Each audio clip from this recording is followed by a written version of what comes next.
Bonjour, bienvenue dans cette vidéo sur le VPN IPsec. VPN, ça vient de Virtual Private Network ou réseau privé virtuel. Nous avons déjà fait une présentation des VPN dans une vidéo antérieure. Et puis IPsec, ça vient de Internet Protocol Security. Dans la vidéo sur les VPN, on a dit qu'il y a plusieurs implémentations des VPN. VPN, c'est un concept qui repose sur le tunneling et qu'on peut avoir différentes implémentations des VPN selon les besoins de l'entreprise. Et parmi les implémentations, on a dit si on veut une implémentation VPN au niveau 3, le plus utilisé, c'est un protocole qui s'appelle IPsec que je vais détailler dans cette présentation. Alors IPsec, il permet de relier de manière sûre deux systèmes en s'appuyant sur un réseau existant, sur une infrastructure telle que Internet qui est supposée être non sûre. Il a été créé depuis 92 et première version 95 qui a été normalisée par un organisme qui s'appelle l'IETF. Et donc elle est définie par une RFC au sein d'un groupe de travail qui a le même nom que IPsec. IPsec, il faut savoir qu'il est intégré de base dans IPv6, ça veut dire qu'on n'a pas une configuration particulière à faire dans IPv6. Par contre, il doit être explicitement utilisé dans IPv4 ou explicitement configuré dans IPv4. Ce n'est pas un protocole fixe parce qu'on va voir IPsec, il va définir des sous-protocoles. La RFC qui décrit IPsec va donner des recommandations sur les protocoles cryptographiques à utiliser, mais il donne pas précisément le protocole à utiliser. Par exemple, elle va te dire à ce niveau, il faut chiffrer les données entre tel émetteur et destinataire en utilisant un algorithme symétrique, mais elle ne va pas décrire ce que c'est cet algorithme symétrique. Elle va vous dire par exemple, on va assurer l'intégrité en utilisant du hashMAC avec une fonction de hachage avec clé, mais elle ne va pas vous dire utiliser la fonction de hachage SHA-1 ou SHA-2, MD5 ou autre. Elle donne une recommandation, mais elle ne précise pas dans l'implémentation, elle ne précise pas un protocole cryptographique défini. Il va agir au niveau de la couche IP, comme son nom l'indique, Internet Protocol Security. Donc c'est bien au niveau de la couche IP. Dans ce schéma, vous avez bien sûr ici c'est les niveaux en haut, c'est les niveaux applicatifs. On va trouver SNMP pour la gestion du réseau par exemple, DNS pour les noms de domaine. On va trouver au niveau 4 des protocoles tels que UDP ou TCP. Et au niveau 3, on va trouver des protocoles tels que IP, Internet Protocol. Bien sûr, au niveau plus bas, c'est au niveau 2, on va voir du Wi-Fi ou de l'Ethernet ou point-to-point protocol, etc. Bien, IPsec, il est au même niveau que le protocole IP, c'est-à-dire au niveau 3, c'est-à-dire en dessous du protocole TCP ou UDP, en dessous de la couche 4. C'est bien à ce niveau qu'on a le protocole IP. Déjà, une première information. Et puis, qu'est-ce qu'il assure comme propriété de sécurité? D'abord, il assure la confidentialité. Ça veut dire, dans le cas de l'utilisation d'un protocole IPsec, on peut faire en sorte que nos données soient chiffrées de bout en bout, entre nos passerelles, etc., pour assurer la confidentialité. Puis, il assure les propriétés d'intégrité. Ça veut dire IPsec fait en sorte que le destinataire est sûr que ce qu'il a reçu, c'est bien ce qui a été émis par l'autre bout du tunnel IPsec. Il assure l'authentification, ça veut dire n'importe qui ne peut pas se connecter au tunnel VPN ou monter le tunnel VPN. Il n'y a que les entités autorisées à monter le tunnel et authentifiées qui donc peuvent utiliser ou monter le tunnel IPsec. Et puis l'anti-rejet, ça veut dire un paquet IPsec qui a été émis ne peut pas être capturé et réenvoyé et rejoué. C'est ça ce qu'on appelle l'anti-rejet. Typiquement, on va utiliser des numéros de séquence qu'on va pouvoir vérifier. C'est-à-dire un paquet qui arrive avec un numéro de séquence qu'on a déjà enregistré. On va dire, ah, ce paquet, il a déjà été envoyé, donc c'est du rejet. Alors, IPsec repose sur deux sous-protocoles importants. AH pour Authentication Header, comme son nom l'indique, il assure essentiellement l'authentification des entêtes et l'intégrité. Et puis un autre sous-protocole qui s'appelle ESP pour Encapsulation Security Payload. Là, on va faire de l'encapsulation du payload sous format sécurisé. Et donc, ça assure essentiellement la confidentialité à travers du chiffrement. Donc déjà, première chose, IPsec, il est découpé en deux sous-protocoles, un sous-protocole AH et un sous-protocole ESP. Ce qu'il faut savoir, c'est qu'au niveau du IPv4 AH, il a un numéro qui est égal à 54, 51, ESP est égal à 50. Donc le champ protocole du datagramme IPsec, il va le modifier pour indiquer la présence d'une des deux extensions. C'est-à-dire, si on applique AH, ben, le champ protocole au niveau IP va contenir la valeur 51. S'il contient 50, ça veut dire qu'on utilise l'ESP. Et puis AH et ESP contiendront eux-mêmes un champ NextHeader qui va indiquer le type du protocole qui est initialement contenu dans le datagramme IP, c'est-à-dire c'est le protocole TCP qui a envoyé au niveau de IPsec pour appliquer l'encapsulation ou pour monter le tunnel. Alors, j'ai dit tout à l'heure que IPsec il contient deux sous-protocoles qui sont AH et ESP. Maintenant, chaque sous-protocole il peut être utilisé soit en mode transport, soit en mode tunnel. Et je vais expliquer ces deux modes. Donc déjà, retenir que IPsec n'est pas un protocole fixe, c'est-à-dire on ne va pas vous obliger dans IPsec d'utiliser un algorithme cryptographique donné. On va vous recommander d'utiliser par exemple du AES pour le chiffrement, mais ce n'est pas une obligation. On va vous recommander d'utiliser du SHA 256 pour le hachage, mais ce n'est pas une obligation. Deuxième information importante, c'est que c'est un protocole qui est natif dans IPv6. Troisième information, c'est que c'est un protocole qui va agir au niveau de la couche IP. Ça veut dire qu'il va s'appliquer aux couches qui sont supérieures à la couche IP, c'est-à-dire à partir de la couche 3 et supérieure, de la couche 3 jusqu'à la couche 7 qui est la couche application. Et puis, quatrième information importante, c'est que IPsec, il est modulaire, il contient deux modules. Le module AH qui est généralement utilisé si on veut assurer l'authentification des entêtes plus le contrôle d'intégrité, et ESP qui est généralement utilisé si on veut avoir du chiffrement. Et puis que ça soit AH ou ESP, on peut les utiliser soit en mode transport, soit en mode tunnel. Alors j'explique ces deux modes. Le mode transport, ça veut dire que la sécurité n'est appliquée qu'aux données de la couche supérieure à IPsec. IPsec, on a dit, il agit au niveau de la couche 3, donc les couches supérieures, c'est la couche 4. Donc IPsec en mode transport veut dire qu'on applique la sécurité à partir de la couche 4. Ça veut dire que si on chiffre ou si on hache, on va hacher ou chiffrer ou signer à partir de la couche 4. C'est-à-dire, ce qui va être protégé au sein du tunnel IPsec monté en mode transport, c'est les couches 4, 5, 6 et 7. Ça veut dire également que la couche IP n'est pas protégée, parce qu'on a dit on applique aux couches supérieures à la couche IP, c'est-à-dire à partir de la couche 4. Et donc, du coup, les mesures de sécurité ne sont pas appliquées à la couche IP. Le mode tunnel, par contre, il va utiliser l'encapsulation. Donc, gardez en tête que tunnel égale plus ou moins encapsulation IP. Ça veut dire on va prendre le paquet IP, par exemple, et on va l'encapsuler dans un autre paquet IP. On va le mettre dans une autre enveloppe.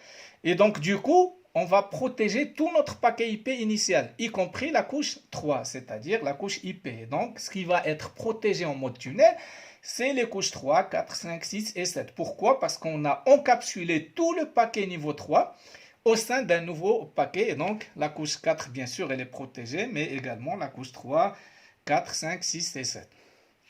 On peut bien sûr utiliser une combinaison, ça veut dire encapsuler un mode dans un autre mode, c'est-à-dire encapsulation dans mode tunnel. Les passerelles réceptrices vont supprimer le premier enveloppe qu'on a monté au niveau du premier tunnel, puis on va transmettre les datagrammes aux autres ou passerelles réceptrices, et celle-ci va traiter à son tour les protections restantes, etc. Alors maintenant, on a dit que mode tunnel va appliquer les mesures de sécurité à partir de la couche 3 en utilisant de l'encapsulation IP. On va protéger le paquet en l'encapsulant dans un autre paquet IP. On avait dit que le mode transport, on va appliquer les mesures de sécurité à partir de la couche 4. Ça veut dire qu'on ne va pas encapsuler le paquet initial dans un nouveau paquet, mais on va appliquer les mesures de sécurité à partir de la couche 4. Détaillons maintenant ces deux protocoles.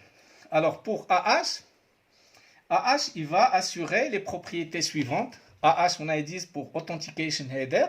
Il va assurer donc l'intégrité et l'authenticité de l'origine des datagrammes IP. L'authenticité, ça veut dire assurer que les datagrammes reçus ont effectivement été émis par le nœud dont l'adresse IP est indiquée comme adresse source.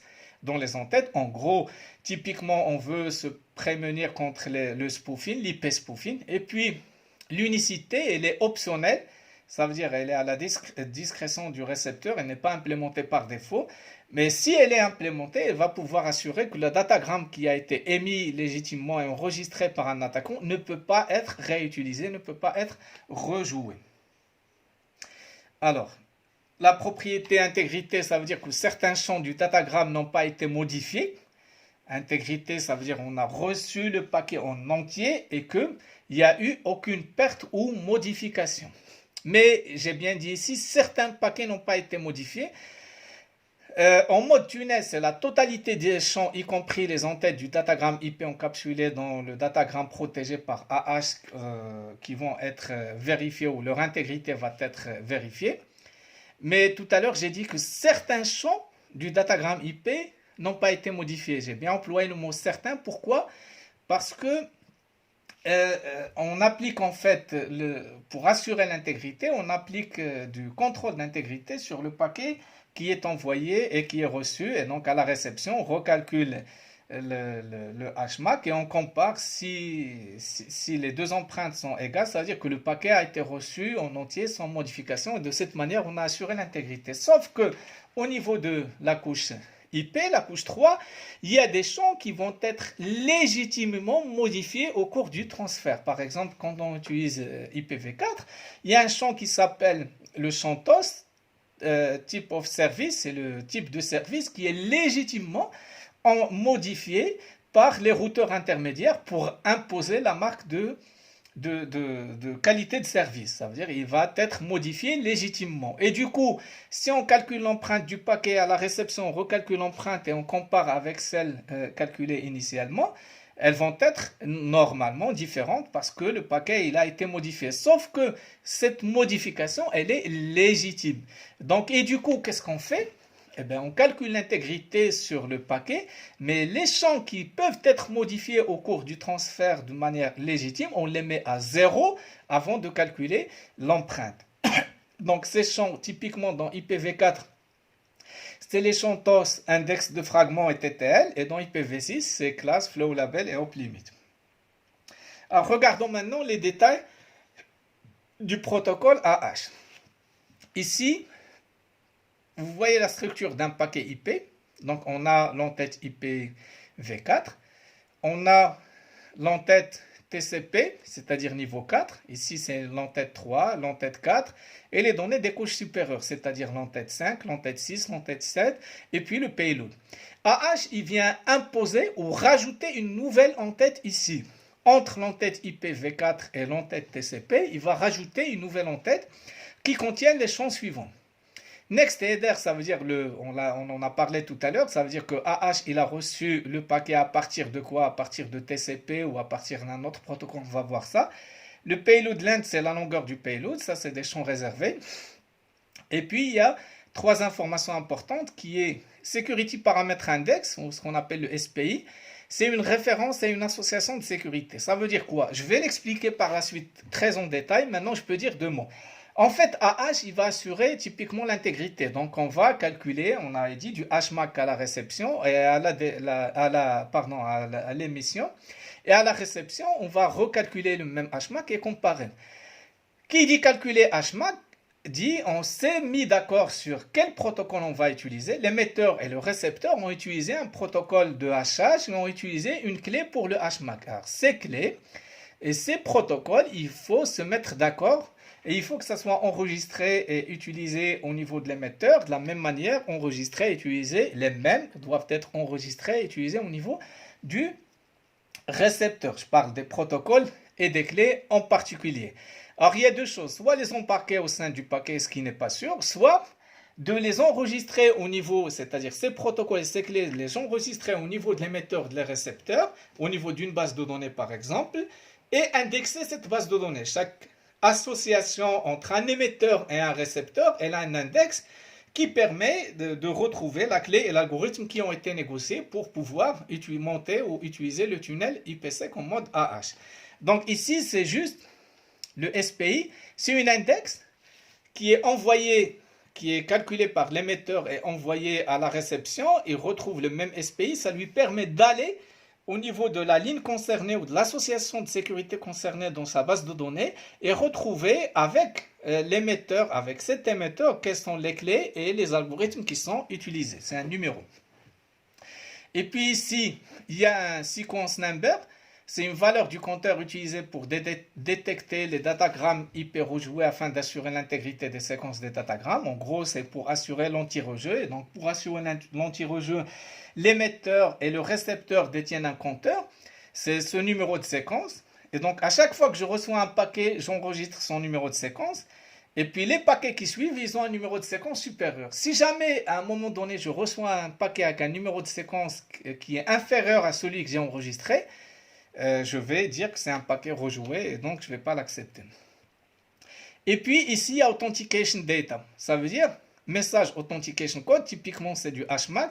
Les gens qui ne connaissent pas ce que c'est HMAC, je les invite fortement à aller voir mon cours sur les protocoles cryptographiques. Donc typiquement, on applique une fonction de hachage aux données et on chiffre le résultat avec une clé symétrique. Je vais détailler. En gros, l'Authentication Data, ça veut dire que sur le paquet que je veux protéger, dans le cadre du tunnel IPsec AH, je vais calculer son HMAC pour assurer son intégrité. Je calcule son HMAC et à la réception, le récepteur il recalcule le HMAC et il compare avec ce HMAC qui est reçu dans l'entête AH. Si c'est égal, ça veut dire que le paquet n'a pas été modifié, il a été reçu en intégralité. Donc on a assuré et l'intégrité et l'authenticité de l'émetteur parce qu'on utilise ici une clé qui n'est connue que de l'émetteur.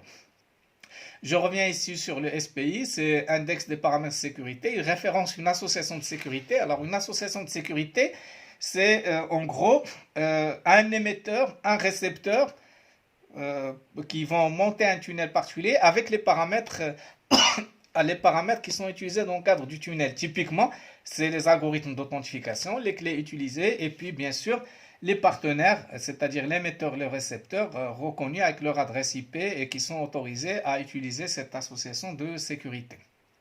Donc je rappelle, en gros, l'émetteur et le récepteur qui veulent monter un tunnel, donc le tunnel, ça s'appelle une association de sécurité qui va les lier, qui va les associer de manière sécurisée tous les deux, et dans lequel on va stocker les informations relatives au tunnel, notamment les clés et les algorithmes.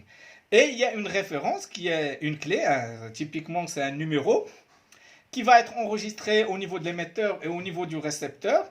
Et donc l'émetteur, quand il utilise une clé et des algorithmes à l'intérieur pour une association de sécurité donnée, il envoie l'index de cette association. De cette manière, le récepteur, il accède au même index au niveau de sa base de données et il retrouve les mêmes clés et les mêmes algorithmes qu'il va pouvoir appliquer pour déchiffrer ou pour vérifier ici l'intégrité dans le cadre de AH. Déchiffrer, c'est dans le cadre de ESP.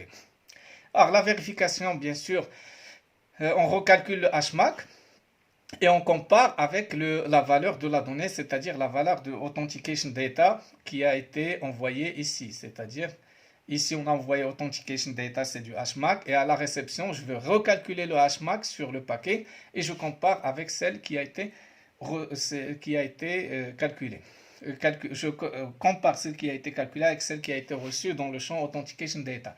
Et puis, comment on assure l'authentification de l'origine? Parce que tout simplement, seul l'expéditeur et le destinataire ont accès à la fonction d'achat sécurisée, c'est-à-dire ont accès aux clés secrètes partagées dans le cadre de l'association de sécurité correspondante. Un autre utilisateur qui n'est pas lié dans cette association de sécurité, il ne va pas connaître quelles sont les clés qui sont utilisées dans le cadre du HMAC et donc seuls les utilisateurs authentifiés ou les nœuds authentifiés vont pouvoir utiliser cette clé pour monter cette association de sécurité ou ce tunnel IPsec AH.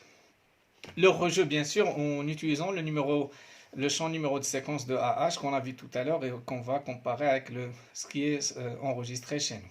Alors maintenant, on avait dit AH, il peut être utilisé soit en mode transport, soit en mode tunnel. Pour le mode transport, alors ici, c'est le datagramme IP d'origine. Donc on a l'entête IP et puis les données des couches supérieures, c'est-à-dire l'entête niveau 4, niveau 5, niveau 6, plus le payload. En mode transport, AH, qu'est-ce qu'il fait? Il vient rajouter son entête AH. Je rappelle, l'entête AH, il contient il contient ces informations, c'est-à-dire le SPI, numéro de séquence, Authentication Data et Next Header. Donc il vient le rajouter quand on utilise le mode transport.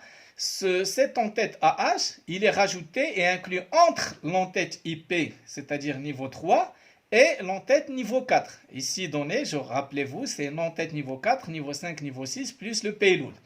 Donc il vient entre l'en-tête IP et l'en-tête TCP.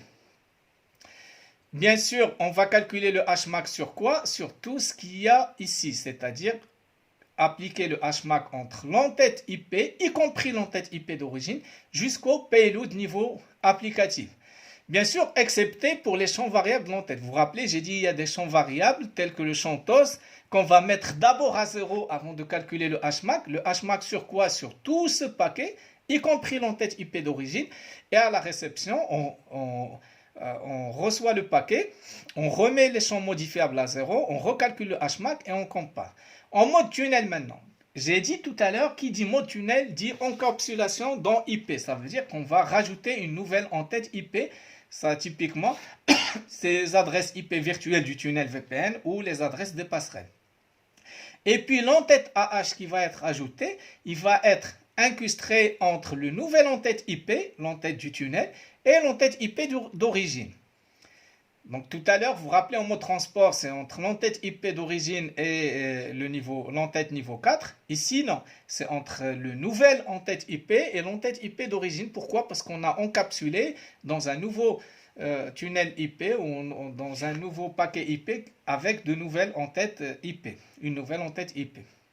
Et dans ce cas-là, le hmax qui est inclus dans le AH, la valeur Authentication Data, elle porte sur tout ce paquet-là, c'est-à-dire y compris le nouvel entête IP, le champ AH bien sûr, l'entête IP d'origine bien sûr, sauf les champs variables, je l'ai expliqué tout à l'heure. Donc à rappeler, entre le mode transport et le mode tunnel, on a rajouté une nouvelle entête et on a appliqué le hmax pour assurer l'intégrité et l'authenticité, on a calculé le hmax sur tout le paquet, y compris nouvelle entête IP. Alors qu'en mode transport, il n'y a pas d'encapsulation dans IP, il y a juste l'entête IP d'origine et le reste, et on a appliqué le hmax sur tout ça. On passe maintenant au protocole ESP. Le protocole ESP, il va rajouter deux choses et une troisième chose optionnellement. Il va rajouter le header ESP, entre l'entête IP et l'entête TCP, et ce header ESP il contient le SPI numéro de séquence, typiquement comme tout à l'heure. Le SPI, il va référencer l'association de sécurité. On avait dit ESP, je rappelle, c'est Encapsulation Security Payload, c'est pour assurer la confidentialité, et donc forcément on va chiffrer des données, et qui dit chiffrer dit utiliser des clés et des algorithmes. Ces algorithmes ont été négociés dans le cadre du tunnel entre l'émetteur et le récepteur et sont ajoutés dans une base de données au niveau de l'émetteur et du récepteur. Cette base de données est indexée par un champ qui s'appelle le SPI. Donc celui qui va chiffrer dans le cadre du protocole IPsec ESP, il va chiffrer en utilisant des clés et des algorithmes dans une base de données qu'il a, et dans le premier champ de la ligne qu'il utilise pour cette association de sécurité, c'est le SPI. À la réception, il reçoit ce SPI, il accède à la même ligne au niveau de sa base de données, c'est-à-dire qu'il commence avec ce SPI, il récupère les mêmes algos et les mêmes clés qui ont été utilisées par l'émetteur pour pouvoir déchiffrer. Le numéro de séquence, je l'ai dit tout à l'heure, comme pour AH, c'est pour vérifier le nom rejet. Et puis, ESP rajoute un nouveau champ qui s'appelle le trailer ESP. Ici, c'est du padding. Pourquoi du padding? Parce que tout simplement, ESP va assurer la confidentialité. Donc, on va faire du chiffrement et donc on va faire du chiffrement par bloc. C'est-à-dire, on va prendre le paquet initial et on va le découper bloc par bloc. Si le dernier bloc, par exemple, n'est pas comme les blocs précédents, c'est-à-dire il manque des choses, on va rajouter du padding. C'est des bits qu'on va rajouter pour arriver à la taille des blocs. Bien sûr, le pad length, c'est la taille de ce padding, et le next header, on a dit, c'est le champ, c'est le protocole qui est utilisé avant d'utiliser ESP, c'est-à-dire qui a envoyé le paquet à ESP. Alors, ESP, on va l'utiliser pareil, comme pour AH, soit en mode transport, soit en mode tunnel. En mode transport, on a l'entête IP d'origine. Et puis les données ici par données, c'est l'entête niveau 4, l'entête 5, l'entête 6, l'entête 7 et puis le payload. En mode transport, qu'est-ce qu'on fait? on va rajouter l'entête ESP, on va rajouter le trailer et optionnellement données d'authentification. Donc j'ai oublié de dire tout à l'heure que ici il y a deux champs obligatoires, c'est le header et le trailer, et puis il y a les données d'authentification qui est optionnel. Typiquement, c'est un calcul d'un HMAC pour les données d'authentification. Alors maintenant, en mode transport, j'ai dit, on va juste rajouter l'entête ESP entre l'entête IP d'origine et l'entête 4 et le reste, puis le trailer bien sûr, et éventuellement données d'authentification qui est optionnel. Qu'est-ce qu'on va chiffrer? On va chiffrer à partir de la couche 4. Mode transport, c'est appliqué à partir de la couche 4, ça veut dire on va chiffrer à partir de l'entête l'entête TCP jusqu'au payload, et on chiffre également le trailer ESP, donc la couche 4 jusqu'à la couche 7, plus le trailer sont chiffrés. Et puis qu'est-ce qu'on authentifie? C'est-à-dire si jamais on utilise ce champ optionnel qui est donné à authentification, c'est un HMAC calculé sur cette partie-là, c'est-à-dire l'entête ESP, les données et le trailer. Il n'inclut pas l'entête IP d'origine. Par contre, en mode tunnel, qui dit tunnel dit encapsulation dans IP. Ça veut dire on va encapsuler tout ce paquet initial dans un nouveau paquet, donc on va utiliser une nouvelle entête IP. On va toujours rajouter l'entête ESP, mais cette fois-ci, il va être inclus entre le nouvel entête et l'entête d'origine. Et puis, pareil, comme pour tout à l'heure, on va chiffrer. Qu'est-ce qu'on va chiffrer? On va chiffrer tout le paquet, y compris l'entête IP d'origine. Rappelez-vous, ici en mode transport, l'entête IP d'origine, il n'est pas chiffré. Ici en mode tunnel, il est chiffré, il est protégé, et il y a une encapsulation dans une nouvelle entête IP.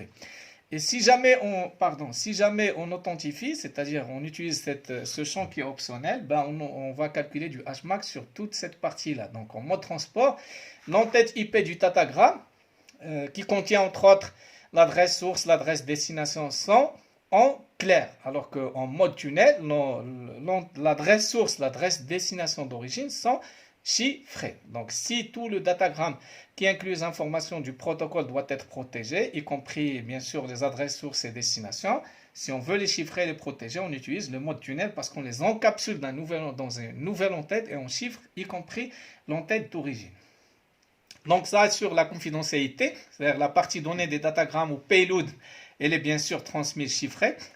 L'authentification de l'origine, on a dit, c'est optionnel. La partie donnée de datagramme reçu ne peut avoir été émise que par l'hôte avec lequel qui a eu lieu l'échange IPsec, qui ne peut s'authentifier avec succès que s'il connaît la clé associée à l'USP. L'unicité, elle est optionnelle. L'intégrité des données, elle est optionnelle. Donc, les mesures de sécurité s'appliquent à la totalité, si on est en mode tunnel, à la totalité du datagramme encapsulé, c'est-à-dire y compris l'entête IP. Et je ne rentre pas trop dans les détails, j'ai mis beaucoup de temps dans cette vidéo.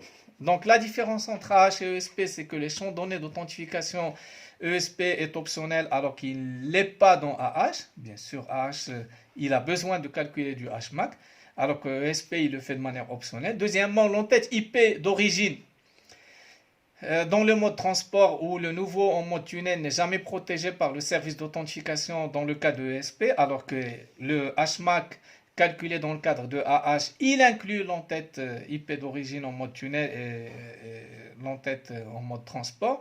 Et puis dans le cas où on a besoin de l'intégrité et la confidentialité des données et de tout le datagramme IP, il est recommandé d'utiliser IPsec ESP en association avec IPsec AH, c'est-à-dire un dans l'autre. Pour le calcul des données d'authentification, ils sont calculés, c'est-à-dire le champ Authentication Data, il est calculé en utilisant du HMAC. Le HMAC, c'est une fonction de hachage avec clé, en rajoutant éventuellement du padding. Ici, c'est les détails, j'ai plus trop le temps de les détailler. Et puis, ce qui est important, c'est que IPsec intègre également un nouveau protocole qui s'appelle Internet Key Exchange ou IKE. Pourquoi? Parce que AH et ESP utilisent des paramètres de sécurité, que ce soit des algorithmes de chiffrement, des algorithmes de hachage, des clés de chiffrement, des clés pour le HMAC, etc., sur lesquels l'émetteur et les récepteurs doivent se mettre d'accord. Il n'y a pas 36 manières, soit ils sont échangés de façon sûre, ils doivent être échangés de façon sûre. Et donc, le SP, on a dit, référence une entrée dans la base de données où sont stockées ces informations pour une association de sécurité de données. Il n'y a pas 36 manières. Soit on configure tout ça manuellement, ça veut dire que on va utiliser des secrets partagés, c'est-à-dire ces algorithmes et ces clés, on va les coder en dur sur la machine, par exemple, de l'utilisateur nomade et sur la passerelle du réseau de l'entreprise, ou dans le cas de l'intranet ou l'extranet VPN, on va les coder au niveau des passerelles des deux entreprises de manière manuelle. Mais c'est peu réaliste, surtout si on a plusieurs utilisateurs nomades, par exemple. Ou dans ce cas-là, pour les réseaux de grande taille ou des réseaux où il y a plusieurs utilisateurs nomades, il est préférable d'avoir une configuration dynamique ou automatique, et c'est ce que assure le protocole IKE. Donc IKE assure un échange des paramètres de sécurité de manière sécurisée dans le cadre du montage d'un tunnel VPN et de manière également dynamique. Donc l'échange des clés, la gestion des paramètres relatifs à la sécurité des échanges, on a dit il y a plusieurs clés, soit pour AH, soit pour ESP. Il y a également l'authentification des tiers par secret partagé ou par échange de clés publiques s'ils ne se connaissent pas à l'avance, donc on utilise des certificats. Donc l'échange de clés peut se faire soit avec des secrets partagés, soit en utilisant des certificats et donc utilisant des clés publiques, clés privées, et donc échanger également. Les SP ou les security policy, les politiques de sécurité, quels échanges IP doivent être protégés par IPsec et le cas échéant, quel protocole utiliser? C'est ce que définit une security policy. Une politique de sécurité définit les échanges, comment protéger les échanges au sein d'un tunnel IPsec. Par exemple, une politique de sécurité va vous dire ce tunnel IPsec, on veut de la confidentialité, donc on va utiliser de l'ESP. Ou on veut de l'intégrité et de l'authenticité, on va utiliser AH. Ou on veut les deux et on utilise les deux. Donc la security policy, elle dit en gros quels sont les besoins de sécurité qu'on va pouvoir utiliser dans le cadre d'un tunnel IPsec. Et donc sur chaque système utilisant IPsec, on doit paramétrer une base de données qui s'appelle la SPD pour Security Policy Database et qui va contenir les politiques de sécurité appliquées au système selon bien sûr les choix de l'administrateur. Ça veut dire que si on a un tunnel qui doit être monté entre deux entités, leurs administrateurs vont se mettre d'accord sur quels sont les besoins de sécurité implémentés. Par exemple, ils ont des besoins de confidentialité, donc ils vont faire du chiffrement. Ce besoin, ils vont l'exprimer sous forme de security policy intégrée à la base de données SPD. Ici, on voit un exemple. Donc, au niveau des fichiers de configuration de IPsec, on a mis SPD-add, c'est-à-dire rajouter add au niveau de la politique de sécurité, de la base de données des politiques de sécurité. Ici, on va rajouter une règle. Qu'est-ce qu'elle dit cette règle? Entre la machine 192.168.0.6 et la machine 0.10, n'importe quel protocole, au niveau politique, out, ça veut dire à partir de la machine 6 vers la machine 10, on veut utiliser IPsec avec ESP en mode transport comme obligatoire et avec AH en mode transport comme obligatoire. Ceci est un exemple de politique de sécurité. Donc on ne dit pas quel algorithme exactement utiliser, je parle d'algorithme cryptographique, on ne dit pas utiliser AH avec MD5 ou utiliser de l'ESP avec du chiffrement AES 256, non, elle dit juste on a besoin de sécurité et d'authenticité, donc on va utiliser ESP en mode transport et AH en mode transport, point. Maintenant, l'association de sécurité, c'est une structure de données qui va essayer d'implémenter ce besoin, et donc ici par exemple, si on a dit on veut un ESP en mode transport, eh ben, on va pouvoir définir dans l'association de sécurité quelle est la clé et l'algorithme qu'on veut utiliser pour ESP. Et pareil pour AH ici, quelle est la clé et l'algorithme qu'on veut utiliser pour AH. Donc c'est une instantiation, c'est une structure de données qui va regrouper l'ensemble des paramètres de sécurité associés à une communication de données, bien sûr dans le cadre d'un tunnel. Et elle va contenir le SPI, l'index, l'adresse IP destination, l'adresse source, les clés et les algorithmes pour les protocoles. Et les SA sont regroupés pareil au niveau d'une SAD. Et le SPI, on a dit, c'est l'index des paramètres, c'est-à-dire que les données de l'association de sécurité sont trop importantes pour pouvoir être transportées dans le header. Et donc le SPI, c'est un champ de 32 bits qui a en quelque sorte un identifiant, un numéro pour chaque entrée dans la SAD. Ici, vous avez un exemple. Donc, on a ici une association de sécurité pour AH qui dit on rajoute dans l'association de sécurité entre la machine 6 et la machine 10, AH. Ici, c'est le SPI-A pour l'authentication. On utilise du HMAC MD5 avec cette clé-là.